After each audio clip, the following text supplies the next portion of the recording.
babe. My name is TK Hlongwane. I am a content creator.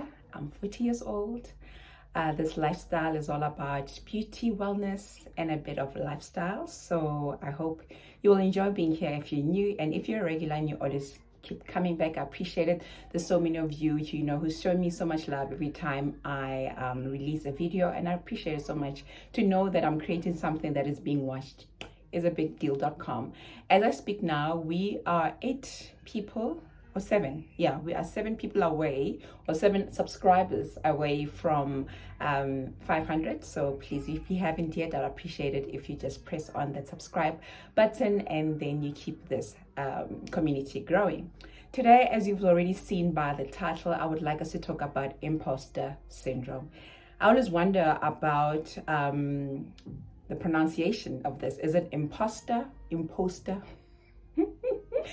Guys, now I'm a Tsonga girl. Maybe use English. We've learned it as we're doing life, obviously from a young age, but I mean, we don't always get it right, and English never loved us. So please, if I'm saying it incorrectly throughout this video, please do forgive me.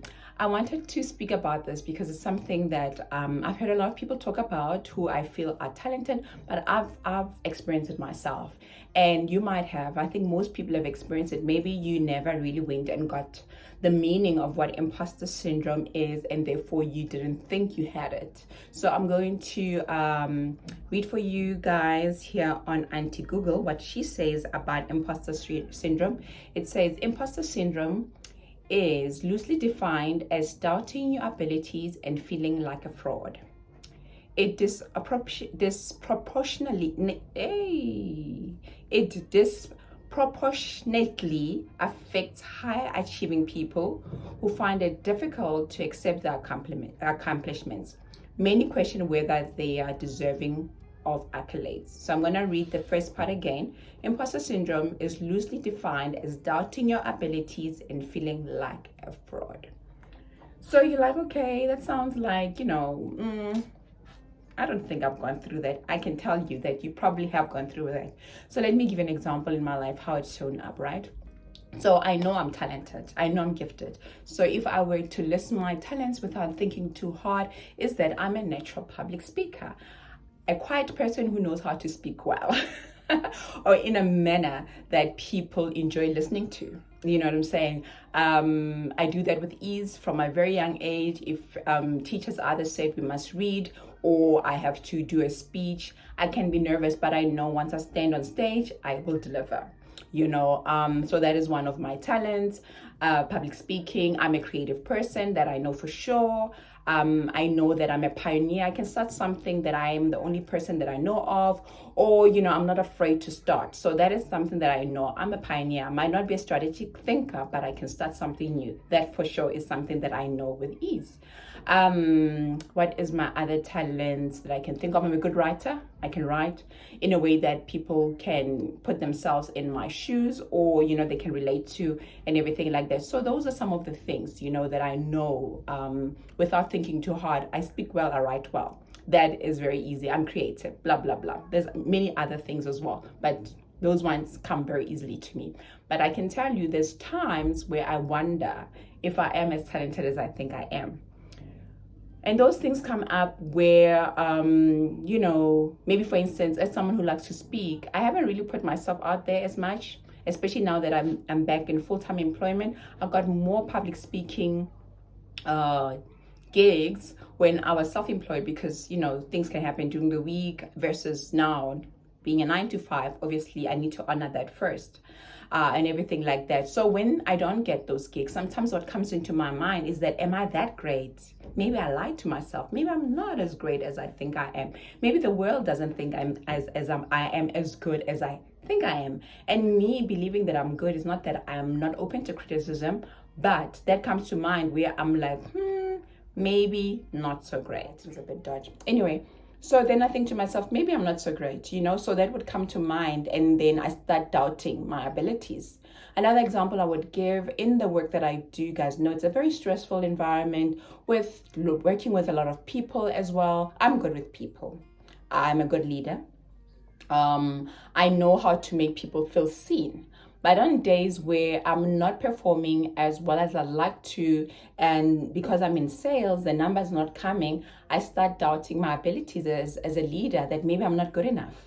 Maybe my personality is not good enough. And that's what's so sad about imposter syndrome. It will want you to change things that come naturally to you. So me, I'm a relator, I know how to make people feel included, to feel seen, and all of that kind of stuff. And that comes in very handy as a leader. However, when I feel like that part of my personality is not bringing the results that I'd like to see, then I start wondering if, what if I'm high on some cheap stuff, maybe I'm not as great as I think I am.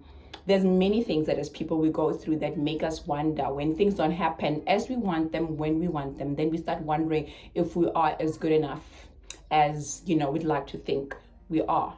And I'm creating this video. It's probably not going to be long because I want to tell whoever is listening to this and has realized that now and then they have imposter syndrome or they have doubt about their ability. The things, the thing about imposter syndrome, it will be that thing that you are very sure of that you doubt.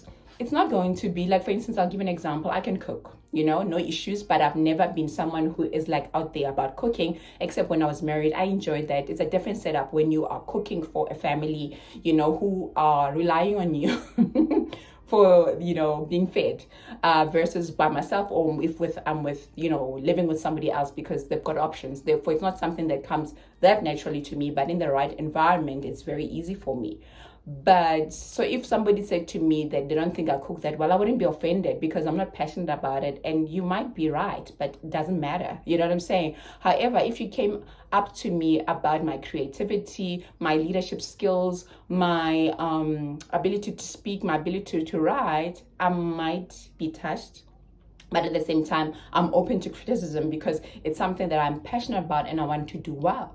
But at the same time, with that confidence that I have that I am very good at it, if things don't go the way I want, it's also the same thing where I wonder if it is what I think it is, if I am who I think I am, or who I've been told that I am. Because some of these gifts that we have, you are not even aware it's a gift because it comes so naturally for you until people start telling you more and more that you are so good, and therefore then you start believing it because you are hearing it so often. And you also see that when you do it, it comes with ease, you enjoy it. But when you're going through a difficult time in your life, it is so easy to start thinking maybe you're not so good. So the encouragement that I wanted to give to everyone who's watching this is that, when you go through that setup where you are experiencing that imposter syndrome, okay, go through that, not for long, and then go back and say, okay, why am I feeling this way about this? Why am I feeling that I'm not good enough? Is it because I'm being selfish and feeling like just because I'm not getting what I want, therefore I'm not good enough? Is it because maybe there's an area of improvement in this thing that I'm finding myself thinking it's not so great, So how can I equip myself? How can I, level up? How can I make myself even better in this thing that I know I am good at, but at this moment, it's not looking like it?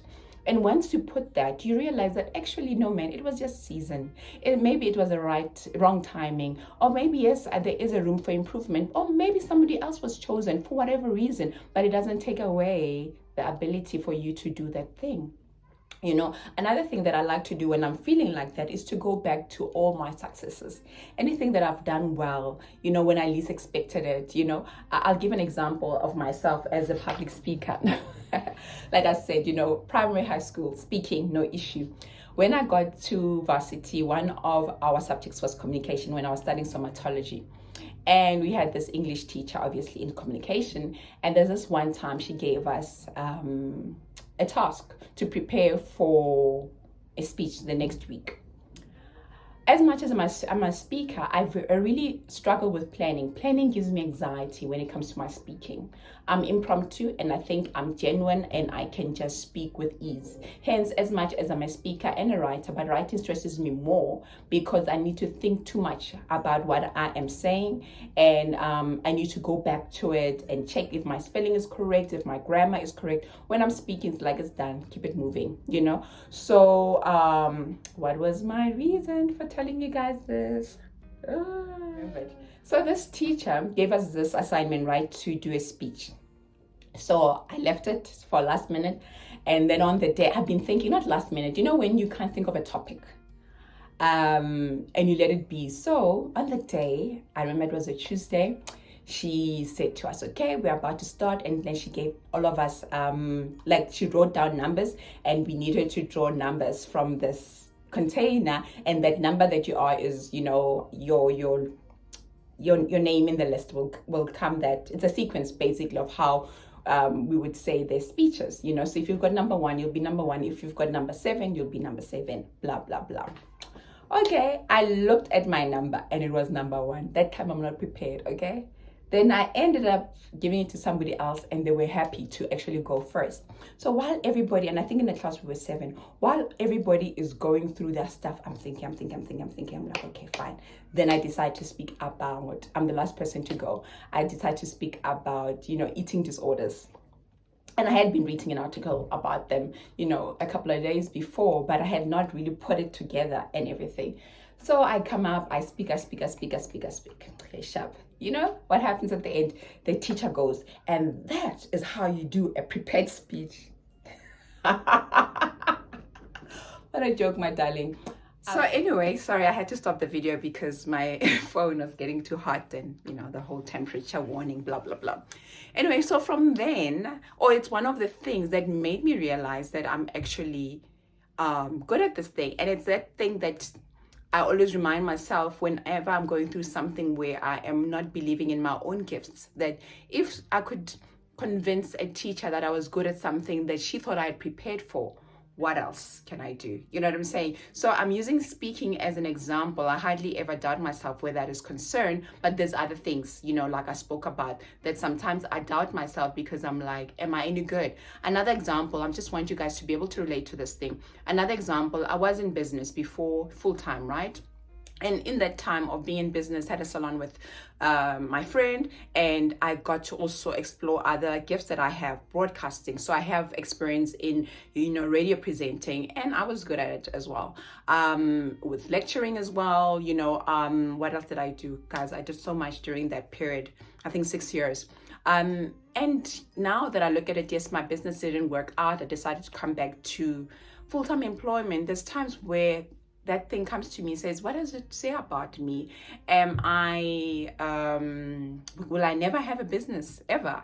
You know, well, am I, you know, did I give up? You know, people will say things like, business not for the faint-hearted. Am I faint-hearted? And then I remember myself, I'm like, no ways, I'm not faint-hearted.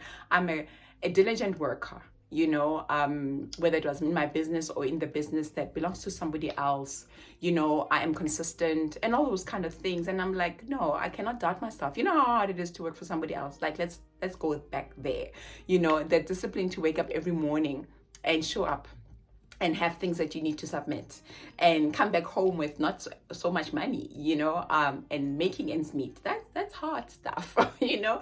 So I always remind myself that, girl, what you're doing now is actually pretty hard, you know. It is very stressful. Is it fulfilling? Yes. Does it have great benefits? Absolutely. Benefits that I didn't have as, you know, an entrepreneur. Do I want to be an entrepreneur one day? Again, definitely, I do want to, you know, but I'll use the lessons that I've learned in my previous time and even now, and then hopefully it works out in future, you know. So that is another example where I really doubt myself sometimes that, yeah, nah, I ain't it.